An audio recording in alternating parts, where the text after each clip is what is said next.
If you want to change DPI settings on POCO F8 Pro or POCO F8 Ultra, what you can do is you can go to settings, scroll down in here until you find additional settings, and then we can open accessibility. Now in accessibility, we're gonna switch to vision tab, and then over here we have the display size, and we can adjust the DPI by moving left or right over here. And of course, if you made any changes, you want to tap on this check in the upper right corner.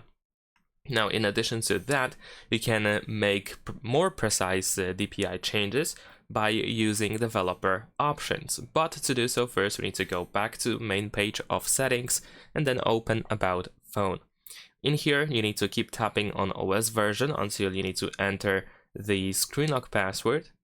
There we go. And once you see this message that you are now a developer, we can go back and scroll all the way down to open additional settings.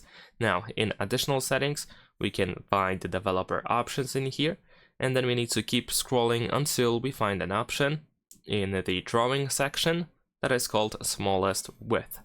Now in here, the smaller the number is, the bigger the screen will be. So if I type 300, I believe the limit is actually 320, but let's say if I'm gonna type 300, as you can see, the screen is now much bigger. But if I use a bigger number, let's say 600, then everything will be much smaller, as you can now see on the screen. Of course, you want to be careful with these numbers, because if you enter a really high value, it might mess things up and it might be difficult to revert these changes, so just be careful with that. And that is pretty much it. Thanks for watching, leave a like and subscribe.